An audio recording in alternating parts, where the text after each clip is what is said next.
வணக்கம். இன்றைக்கி நம்ம பார்க்க போகிற சமையல் என்னென்னு பார்த்தீங்கன்னா, ஒரு ஆரோக்கியமான காலை உணவு தான் பார்க்க போகிறோம். இது வந்து நீங்கள் காலை உணவாகவும் எடுத்துக்கலாம், இல்லைன்னா இரவு உணவாகவும் எடுத்துக்கலாம்.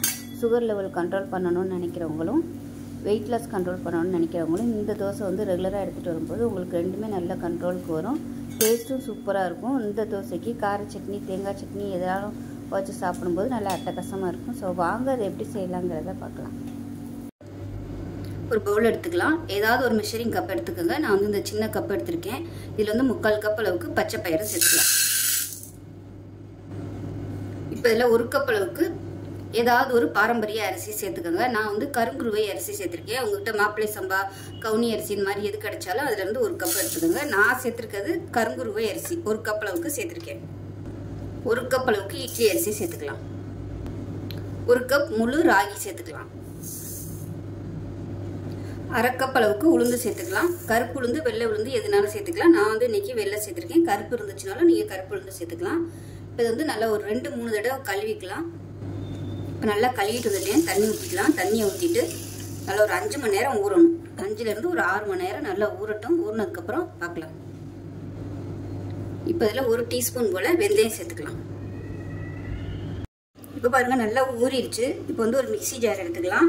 இது எல்லாத்தையுமே தண்ணியை வடிச்சிட்டு இந்த மிக்சி ஜாரில் சேர்த்துக்கலாம். நான் வந்து கொஞ்சமாக தான் போட்டிருக்கேன், அதனால் ஒரே இதாக போட்டுக்கிறேன். நிறைய போட்டிங்கன்னா 2 தடவை போட்டுக்கோங்க. இப்போ எல்லாத்தையுமே மிக்சி ஜாரில் சேர்த்துட்டேன். பொடியாக நறுக்குன இஞ்சி வந்து ஒரு 10லேருந்து 15 பீஸ் குட்டி குட்டியாக இருக்குது. அதே போல் ஒரு 3 பல் பூண்டு சேர்த்துக்கலாம். காரத்துக்கு ஏற்ற மாதிரி ஒரு 5 வரமிளகா சேர்த்துக்கலாம். 1 டீஸ்பூன் போல் பெருங்காயத்தூள், 1 டீஸ்பூன் சீரகம்,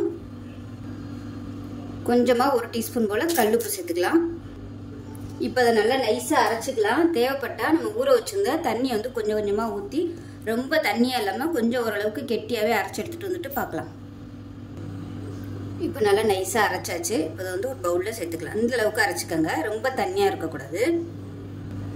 இப்போ மிக்ஸி அலசிட்டு கொஞ்சமாக தண்ணி சேர்த்துக்கிறேன், ரொம்பலாம் இல்லை.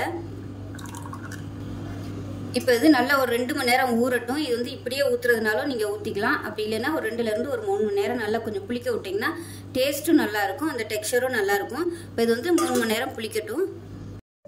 இப்போ ஒரு பேன் எடுத்துக்கலாம். கொஞ்சமாக எண்ணெய் விட்டுக்கலாம். ஒரு 2 டேபிள் ஸ்பூன் அளவுக்கு எண்ணெய் விட்டுக்கலாம். இப்போ எண்ணெய் சூடானதும் ஒரு 4 பல் பூண்டு எடுத்திருக்கேன். இது வந்து பெரிய பூண்டாக இருந்ததுனால 2 கட் பண்ணி வச்சுருக்கேன். இப்போ அதை சேர்த்துக்கலாம். இது கூடவே மெஷரிங் கப்பில் 1 கப் அளவுக்கு இந்த சைஸு கட் பண்ண பெரிய வெங்காயம் சேர்த்துக்கலாம். இப்போ வெங்காயம் லேசாக வதங்க ஆரம்பிச்சிருச்சு. இந்த ஸ்டேஜில் மெஷரிங் கப்பில் 1/4 கப் அளவுக்கு நீளமாக நறுக்குன தக்காளி சேர்த்துக்கலாம். இது வந்து மீடியம் சைஸாக ஒரு 3 தக்காளி நறுக்குனதுக்கப்புறம் 1/4 கப் அளவு இருக்குது. இப்போ இதையும் சேர்த்து நல்லா வதக்கிக்கலாம். இப்போ இந்த சட்னிக்கு தேவையான உப்பு சேர்த்துக்கலாம். இப்போ இந்த தக்காளியும் வெங்காயமும் வதங்குறதுக்கு கொஞ்சமாக தண்ணி சேர்த்துக்கலாம். ஒரு 1/4 கப் அளவுக்கு மட்டும் தண்ணி சேர்த்துக்கேன். அப்போ தான் அந்த தக்காளி வந்து நல்லா மசிஞ்சு வரும்.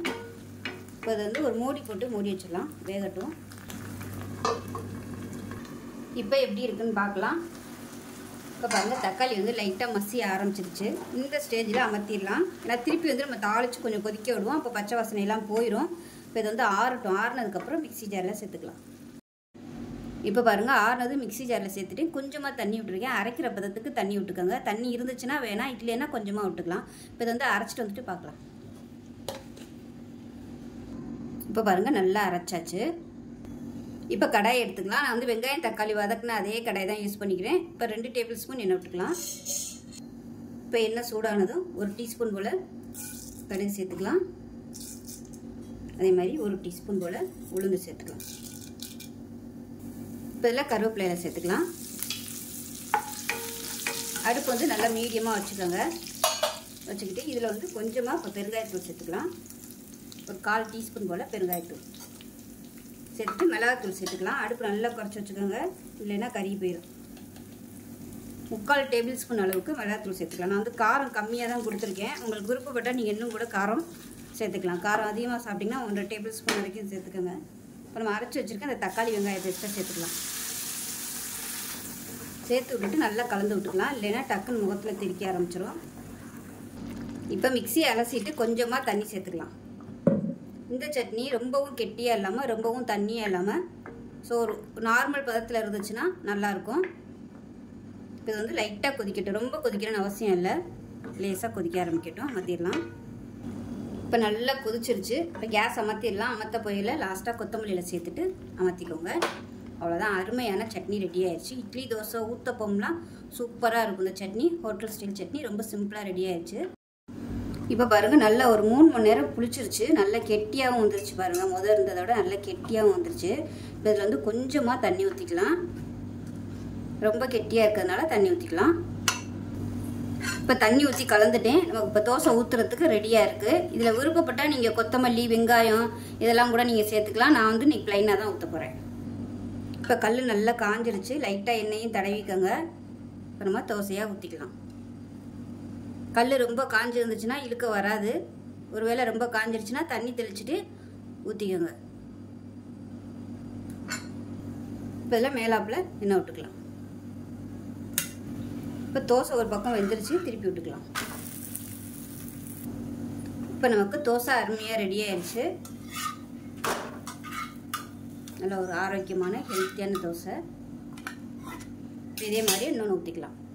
இப்போ பாருங்கள், நமக்கு ஒரு ஹெல்த்தியான ஆரோக்கியமான தோசையும் அதுக்கு தொட்டு சாப்பிட்ற மாதிரி ஒரு சிம்பிளான சட்னி ரெடி ஆயிடுச்சு. இந்த தோசை வெயிட் லாஸ் பண்ணுறவங்களும் இதை எடுத்துக்கலாம். சுகர் கண்ட்ரோல் பண்ணுறவங்களும் இந்த தோசை வந்து எடுத்துக்கலாம். ஸோ காலையில் வந்து நீங்கள் பிரேக்ஃபாஸ்ட்டுக்கு இதை எடுத்துக்கிறீங்கன்னா நைட்டே கூட நீங்கள் எல்லாத்தையும் ஊற வச்சுட்டு காலைல ஒரு 6 மணியை போல் அரைச்சிட்டு ஒரு 8 மணி 8:30க்கு ஊற்றுறதுக்கு கரெக்டாக இருக்கும். ஸோ இது ரொம்ப ஆரோக்கியமான ஒரு தோசை ரெசிபி. செஞ்சு பாருங்கள். செஞ்சு பார்த்துட்டு எப்படி வந்துச்சுங்கிறத சொல்லுங்கள். வீடியோ பிடிச்சிச்சின்னா லைக் பண்ணுங்கள், கமெண்ட் பண்ணுங்கள், சேனலை சப்ஸ்கிரைப் பண்ணுங்கள், பக்கத்தில் உள்ள பெல் பட்டனையும் ப்ரெஸ் பண்ணுங்கள். நன்றி.